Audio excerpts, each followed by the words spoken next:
The values that uplift the spirit are revealed as worthless because these values are not compatible with the concrete conflicts in which many are dying, starving, and homeless.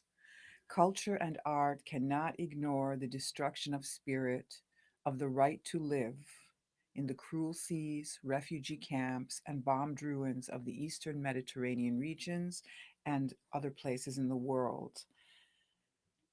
Mediterranean Fire is the name of this company. It is a global healing arts company that empowers and sparks human spirit through unforgettable art experiences and is working towards a new form of expression. And you are with us today on the live stream that accompanies this company. Today, I have a very special guest with us. He's joining us from Ireland, and his name is Vukasin Nedeljkovic. And I'm going to have him introduce himself and tell us where he came from and where he is now. And we've been working together on a project called the Amplification Project, digital archive for forced migration, contemporary art, and action. And Vukasin, myself, and the director, Kathy Carbone, have been, with this endeavor since its very beginnings, and it's been building up gradually. And we'll also talk about that today. Hi, Vukasin. Can you hear me, Vukasin?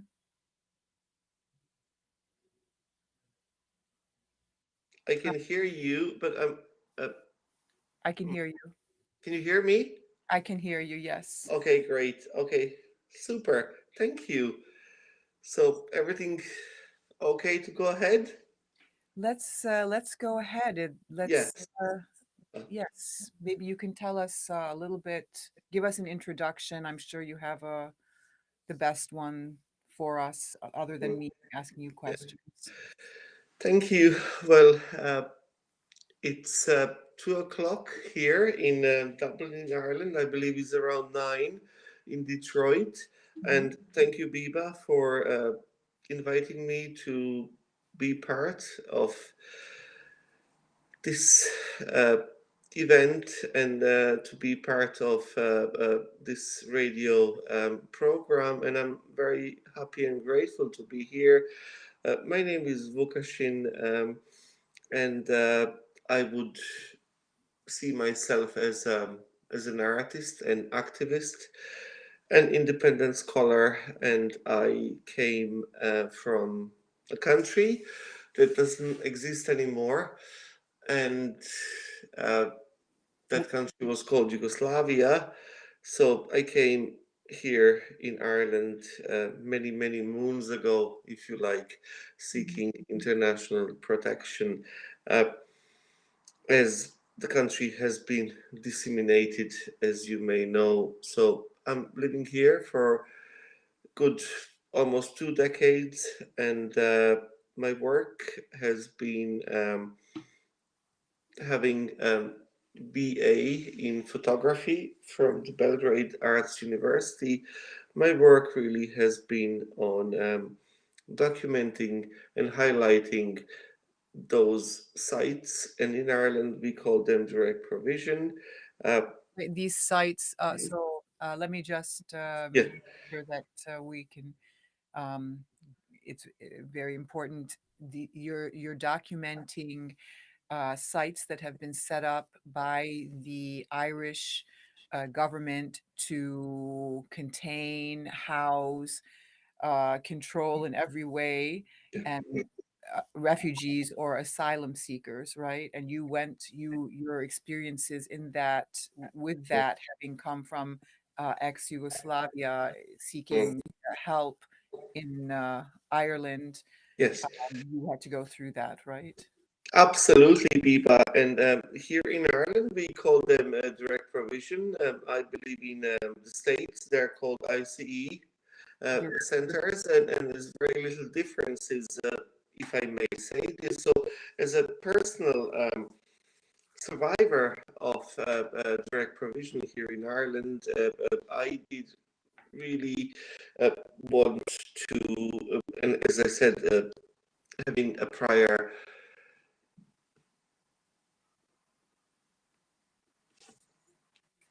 expertise, if you like, or whatever it's called in photography, I really wanted to document these sites of incarceration here in Ireland, because in Ireland we have a very long history. And I'm not sure, do you know this in the States? And I'm not trying to be smart here, but we have a very long history of incarcerating vulnerable people through women, men, young men as well, through mother and baby homes, industrial schools. So all I can say is that direct provision that has been established in November 1999 is a continuation of the pattern to detain, to incarcerate, to deprive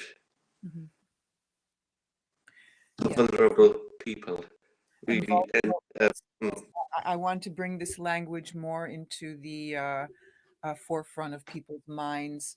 So when we talk about vulnerable people and vulnerable populations, we're talking about somebody who was just a normal person, like maybe you were um, in ex-Yugoslavia, and you had your life as an artist, and you were a student, and you were trying to select which direction to take your, dedication to art in, and then suddenly, and things, I think things were happening there. You were also having to endure conflict, bomb dropping, assassinations, high level fear and abuse that you had to run from, and you had to seek help in order to stay alive in this world. And you yes, went to Ireland, and you had to then be treated also very badly because you were this vulnerable person, and you were put in a prison situation, and not knowing what was going to happen to you the next day, with the most horrible conditions of food and the horrible conditions uh, of everything around. I bet you were even wondering if there were chemicals in it that were trying to, get you sick. I've spoken to a lot of asylum seekers, and um, and I see that you've written a paper, and it says that it has this situation, which is not only in Ireland, but it's also like at the South American border. It's also in Greece with the refugees going there, but it has this kind of way of treating vulnerable people has significantly reduced the potential for integration with the local population, and leaving asylum seeker communities to dwell in ghettoized environments. And asylum seekers live in overcrowded, unhygienic conditions where families with children are often forced to share small rooms, and the management controls their food, controls their movements, controls the supplies of cleaning materials, bed linens, and exercises their authority, power, and control. Um, it's yeah, like a holding camp, which frame the inmates as deportable subjects, ready to be deported at any time. And it's in a way, it's like saying, amongst this herd, this mass of people, there could be a criminal somewhere. We don't know which one is going to be the criminal, so we have to treat them all. We can't take any chances. We have to treat them all in this contained way, because we don't know which one could act up or do something. absolutely, absolutely, Biba. I 100% agree. And you see, Ireland, and in terms of this particular topic or discourse we're talking at the moment is a private company called Aramark. Okay, and I'm not sure do many people in the States know about Aramark, but Aramark is a US based company that does provide food supplies to people who have been incarcerated in the prisons in the States, Uh-huh. in the States of America. Uh, so now they kind of, as that's what the goal of capitalism is, they kind of moved a bit further. So now what we have here in Ireland for the last really 20 years is Aramark, is the same company Mhm. running direct provision centers here. Mhm. Biba providing absolutely horrific food, and if I can say no food, Mhm. really in terms of nutritions, there's none. In terms of, and it's not only that they're providing food to direct provision centers, they have been employed by Irish universities Mhm. like Trinity College of Dublin, UCD in Dublin, and two, three more universities to provide catering for the students. Mhm. And there has been a big kind of, if I can use the word upheaval here, to say that uh, we really didn't want this to be here at all. Mhm. And when I say this, I mean, it's just in a way, solidarity goes across the borders. Mhm. Private companies cannot make the profit on the backs of asylum seekers. Mhm. We can not really forever, in European context, blame America, if you like, Mhm. for whatever is coming here. We have to take Mhm. responsibilities as well. Mhm. And this is very, very important if we want to be transparent, Mhm. society, the world, and to be fair and really okay. And I'm just really talking here about Fortress Europe. I'm talking about Fortress America. I'm talking about Fortress, Fortress, and Fortress. And Fortress is this concept that has been really developed for the last decades and since the World War II, really, and in recent times to prevent people who are in need by the law to even seek international protection. And And beyond that, uh, uh, well, first of all, let me say that we are watching WJZZ Cool TV, the coolest station in the world, streaming live on Facebook, YouTube, Twitch, and Twitter. Please like, subscribe, share, and comment. And if anybody wants to reach out to Vukasin or be part of this conversation, don't hesitate to comment, and we can I'll pull up my comments, and we can look at what's going on. Vukasin, I have also understood uh, from your writings that people are also, I mean, staying in these centers. They're not. It's not just a temporary thing. It's they're being forced to change their identities. It becomes who they are. They have to stay there for like 10 years almost without the possibility to educate themselves. They're not allowed to go to the university. They're not allowed to work. They're not allowed to have a bank account. And 10 years going by, and maybe they have small children. And it is so humiliating and debilitating. It's an absolute disrespect for human life, and there's no excuse for it whatsoever.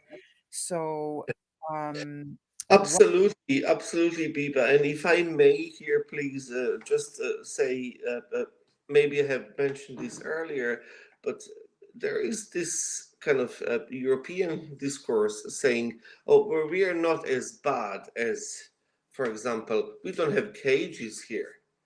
Mhm, And if I can really say this openly, the cages have not been established under Trump.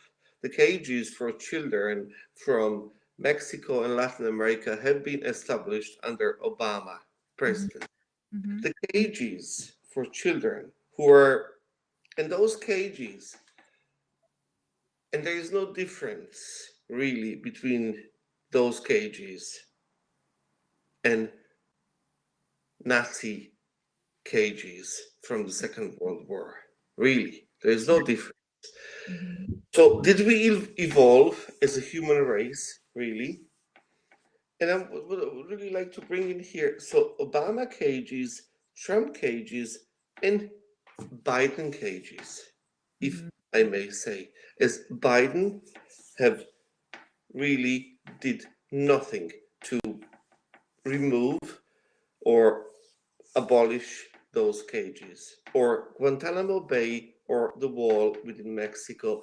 But for us here in Europe to say continuously, it's them out there while we are here doing exactly the same is mhm, not okay.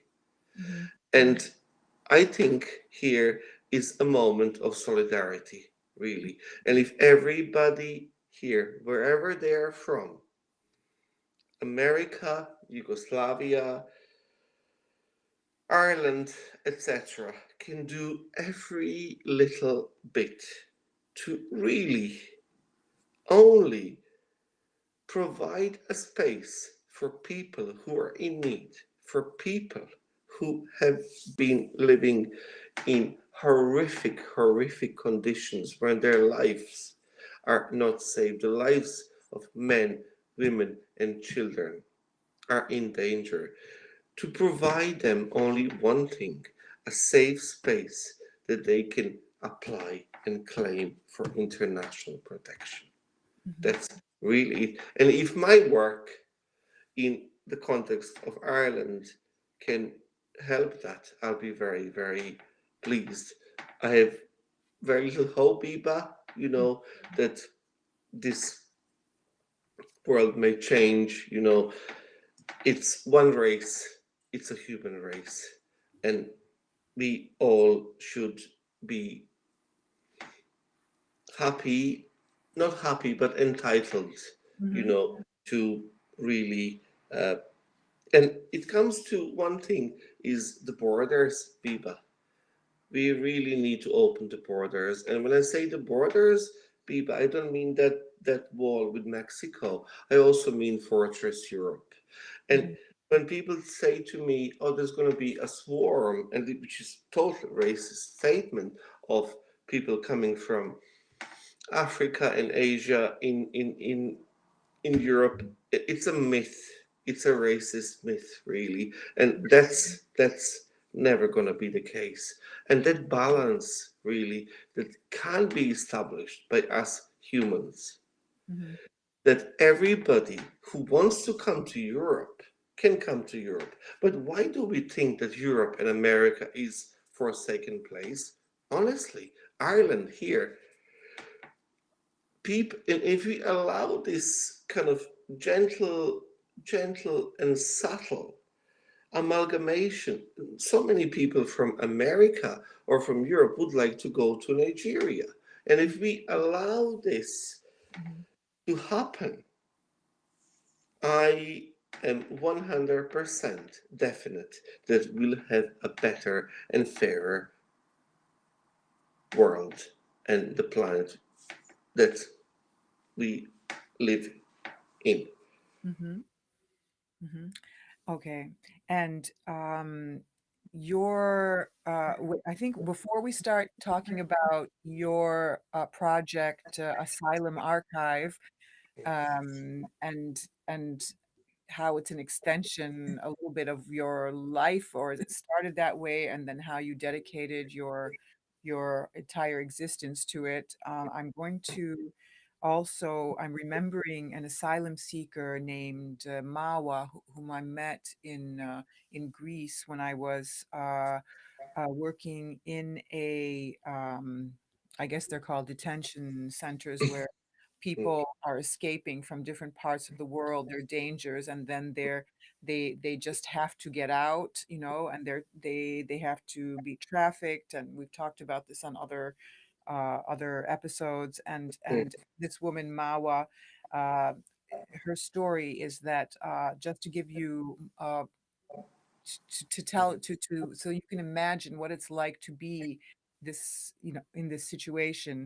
Was She was first detained for 2 months in a prison itself, with police telling her that those 2 months of her initial detainment don't count, and they just walk in one day and tell her that she has to remain now double time, because for some reason those 2 months did not.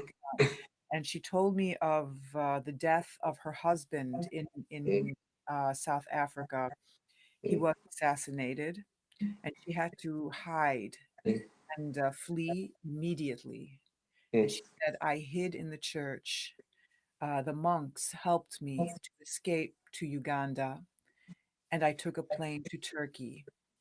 Then I made the journey with traffickers on her way to her sister in Ireland. And during this journey, just before reaching Ireland, she was caught and locked up thus for 2 months and forced to seek asylum, which means help. And she had to wait 3 months just to have an initial interview about her situation. And the fear, the madness, the stress made her ill. A devastation of leaving her 9-year-old and 11-year-old behind just at the moment that their father died led her to become gravely ill. She had operations in the lower abdomen, and from what I understood, they actually removed her vagina.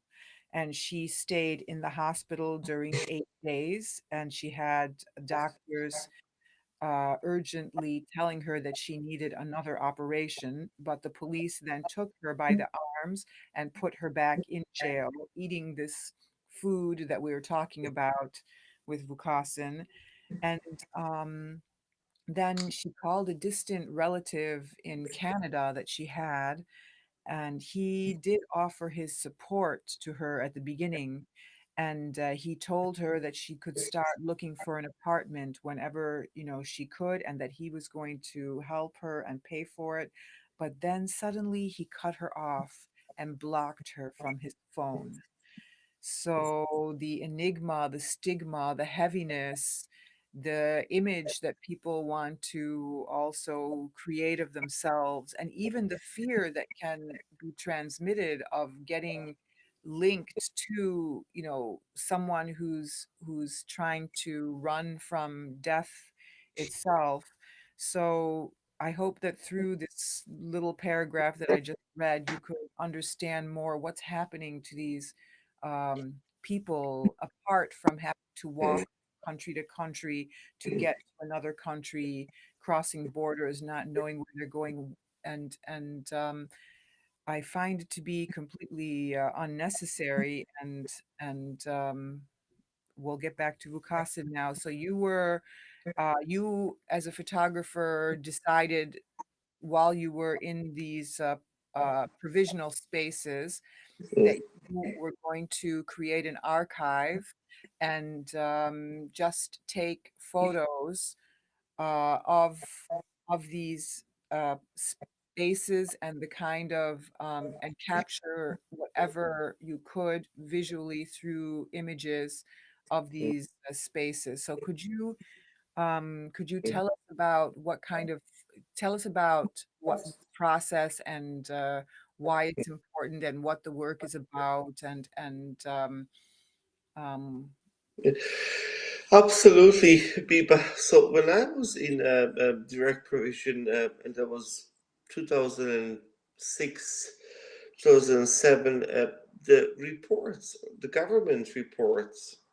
have come out, like Ryan report, etc., about abuse that had happened in the previous Irish carceral sites. And I'm talking about the Magdalene laundries, mother and baby homes, industrial Baby schools. homes And and what? I'm sorry, I yeah, couldn't understand. Baby homes and mother and baby homes, mother and sorry, uh, homes? and then Magdalene laundries and industrial schools. And when I looked at those sites, really, as living in my room 24, uh, in direct provision center on the second floor, I kind of realized that there is very little or almost none visual documentation how those sites and carceral centers, spaces of confinement have looked like. Mhm, Okay. And then I was suffering, Biba. mhm, I didn't know whether I'm going to be deported back. And mhm, Yugoslavia was not existing anymore. There's a new country called Serbia. mhm, And I didn't know whether I'm going to be sent there and prosecuted uh, by the new regime, etc. And really, as a coping mechanism, knowing that I have completed studies in photography, I start to take those photographs of interior and exterior in the first instance of my own center, and then the work continued because I really wanted to say that it's not only that I have suffered, is that at the moment 64,000 people have suffered in mhm, direct provision, and we must not forget the suffering. We mhm, must not erase the suffering. We must remember the victims, mhm, the people who have died in direct provision, the mhm, people who have been deported from Ireland.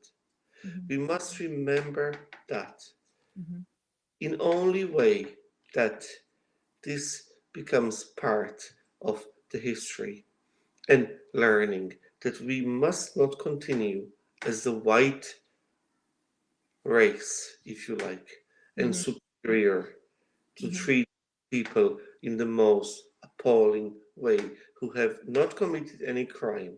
Their only crime is that they are seeking for better life.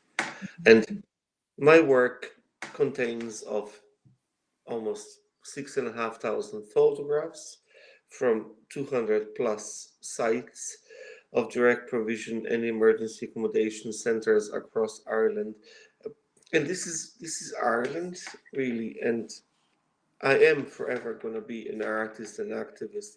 And it really does upset me as I was applying a few times to possibly do a residency in the States and document ICE centers. And it really does uh, upset me that I have not seen, and I could be mistaken, but I think I'm not, that there is very little uh, visual uh, research being done on the ICE centers in the mhm, States. mhm. Very little visual research being done uh, across European immigration detention centers. Uh-huh, and how And could it be done how could it be done by the it has to be done by the people that are that like you who are landing there and need protection and the artists among them have to do it? hmm, yeah. Well, it doesn't really matter. But what does upset me, if you're talking about arts discourse here, it's really in Ireland we may have this kind of artists who are parachuting into the communities, getting certain amount of funding to extract that suffering, which is suffering really, but Mhm, at the end of the day, it's really to promote their own careers. And mhm, this is Biba, nothing but durational art practice. My work is 15 years old. You mhm, cannot make any good work in my view, within 6 months, which is the limit. You've been given the funding, 6 months, yeah, write a report. And this is not about the money here, really. We must really, try to really go over this kind of uh, free market capitalism, Ronald Reagan and Margaret Thatcher, really, that have started. We must go a little bit further than that. This Mhm. is about humanity.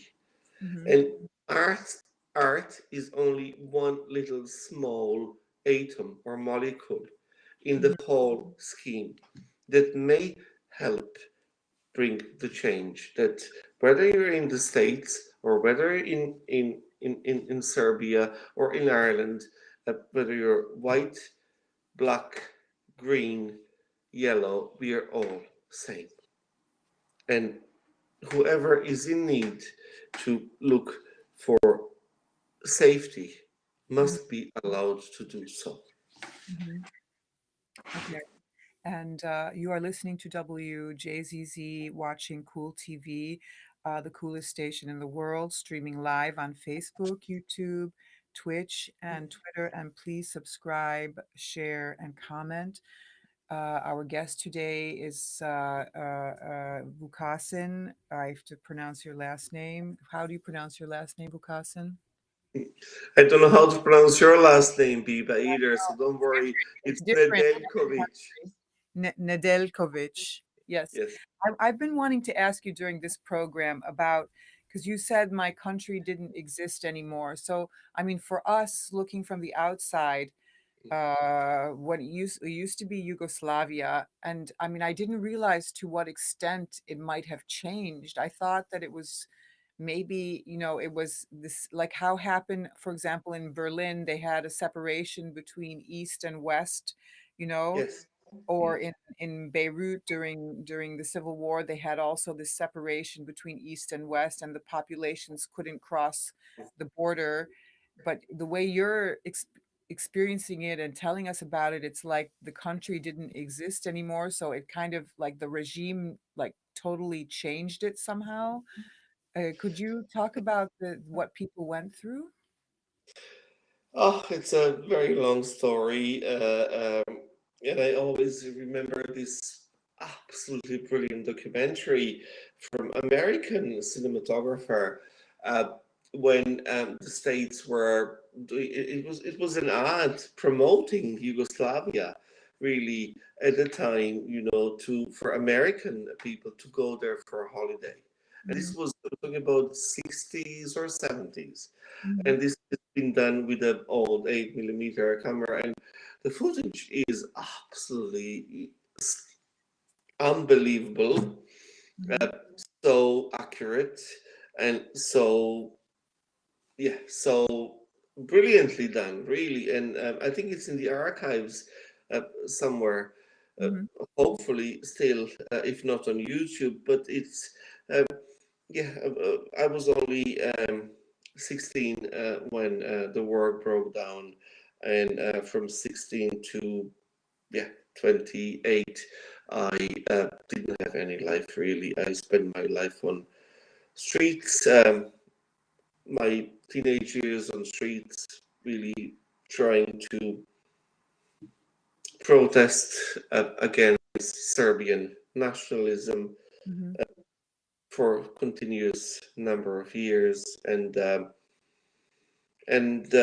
it's just as I say, not me, but many, many, many, many, many other Mhm. people, humans as well. And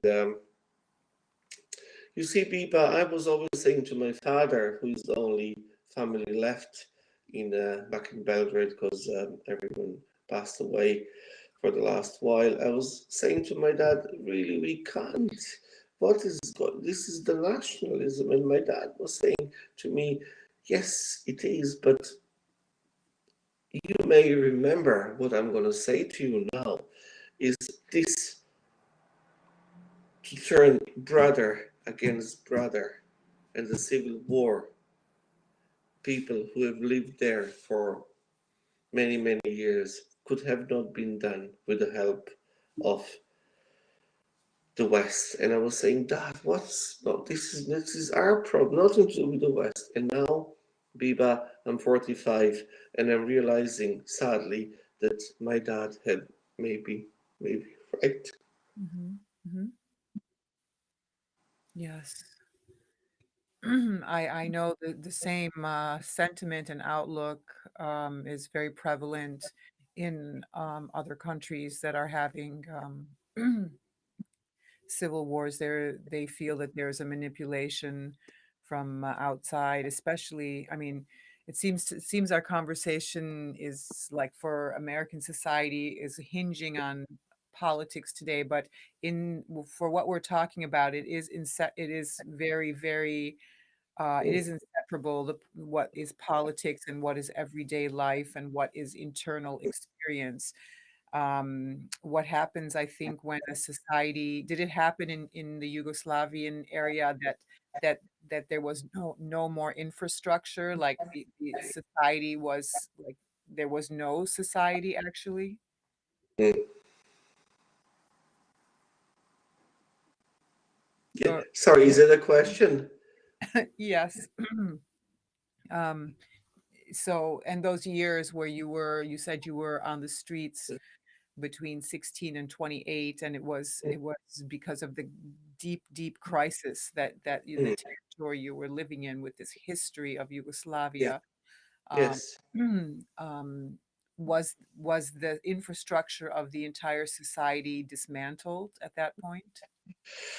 Uh, yeah, well, I don't really know how to describe the society in this context, to be honest with you.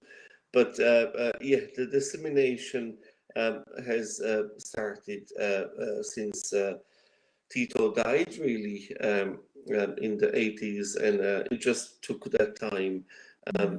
um, for another 20 years or less for absolute brutalities to Hmm. take place, for the biggest genocide after the Second World War in Europe, Uh-huh. where Serbs massacred 8,000 plus Muslim um, Yeah. men, women, children. And this is just one example. There are many, I think many the whole other. the word ethnic cleansing now is coming to my mind. It was a buzzword, if you want to say, Yeah, during yeah, during absolutely. It is ethnic taking cleansing. place Yeah, in the absolutely. Yugoslavia Yeah, no, area. And I there's a, yeah. remember the incident of Mm, 30,000 Muslims being taken to an enclave and mm, killed in the 90s. And I remember mm, reading about it and that nobody was talking about it, that nobody really mm. cared somehow. I was very, I was in my 20s then, and I was very, very, very thrown back by that. And it was almost simultaneously as the Iraqi war was going on, Yeah, also that was based on a mm, on a big fluke. Um, yes. 5 million people. Absolutely, like a war on terror. But so at present, yeah, my Serbia has been bombed by NATO in 1999 to prevent the continuation of the ethnic cleansing in Kosovo. Okay, Serbia and region, Kosovo as well, where predominantly Albanians are living, Mhm, has been bombed, but it has been bombed with depleted uranium and plutonium bombs. mhm. So what we have now is that Serbia has the highest rate of cancer in Europe, Oh. or the second. Mhm, My dad just at 75 successfully recovered from leukemia.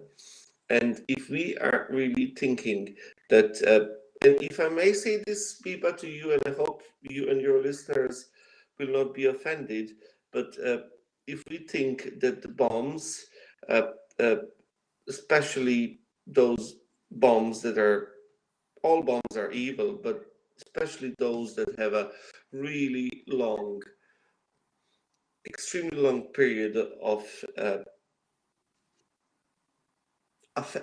effect, and the way that can really affect, and also be part of the community for many, many, many years to come Mhm, is not democracy, mhm, is not how to solve a problem, is mhm, not how to solve an issue. It's not the way forward, really. mhm, It does, Ireland, we look at the States and no gun control and all those shootings happening. mhm, And we all were happy when Biden came and Trump was overthrown. But what Biden have done for the really even 1 month of his presidency, uh, didn't close the camps for children and the cages, started something really not okay in Syria, basically, yeah, uh, bombed the Iranian um, troops there, and really we have very little hope, that America, the United States of America, is a pillar of the human rights and democracy. And people like you, Biba, that I'm very happy uh, that have get in touch with, and Kathy Carbone, that we are working on amplification project. And I was in the States on two occasions, in Los Angeles, in Pittsburgh. People have been absolutely so lovely. yeah, But I think there is a lovely, really so lovely. But mhm. I think there is a bigger issue here. You know what? It's The, how we, the- yeah. what you're saying now, I have heard also from people who have suffered greatly from American military interventions in Mm, other countries, and they say exactly what you have said, that the people mm, themselves mm, are so nice and so like generous, and they're just like, even just the way they smile makes you like feel good and everything. mm, But the problem is the government and mm. its foreign policies. Absolutely. And as a Europe, if as a continent, we must really not say forever in this particular discourse about borders, oh, it's Trump, really, and it's cages there. Cages are in Europe. Cages are in Paris, Mhm, London, Zurich, mhm, Dublin. mhm, Okay, it's the same, really, Biba. If I would say the same, extremely similar. There are a few nuances there, but I will conclude saying it's the same.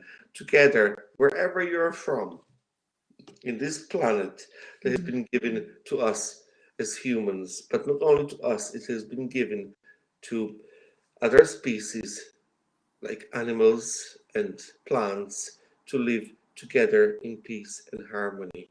And mhm, we really can we really please start listening and mhm. stop destroying it? Right. Because time is really, yeah, it's really crucial. Mhm, Yeah, and it's ticking by. And as I say, solidarity is very, very important. And mhm, together we shall overcome, maybe not for us, but mhm. for our children.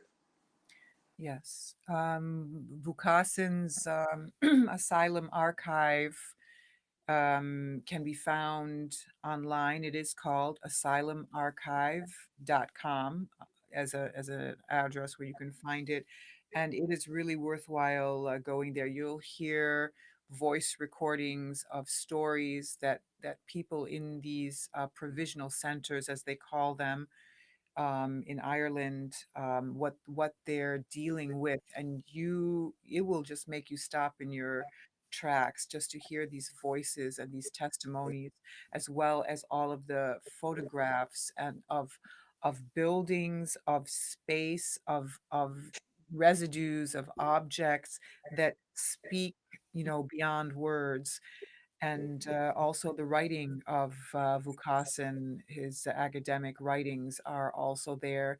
And I think the Asylum Archive is expanding, and it will also be part of the Amplification Project, and it could be found there also. The Amplification Project is dealing with contemporary art, action, and issues of forced migration. And we're trying to have an exhibition in Detroit, um, probably within 1 year. I can't disclose the location right away, but Vukasin's work will definitely be on display, and I hope to be talking about it to you very soon. So you have been watching WJZZ Cool TV, the coolest station in the world, streaming live on Facebook, YouTube, Twitch, and Twitter. Please like, subscribe, share, and comment. We would love to hear from you, especially after a conversation like this one, where we would have all different points of view. We really want to hear what you have to say, so that we can include it in the conversation and maybe have Vukasin back again to answer your questions. Uh, it's been a privilege to speak with you, and you have a way of humbling us and putting us in the right, state of being to deal with these issues. And I thank you so much for making time for this. Thank you. Thank you, Biba. Thank you. Bye now. Bye bye.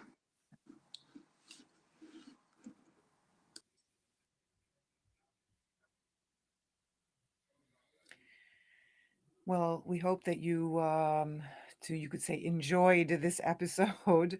Um,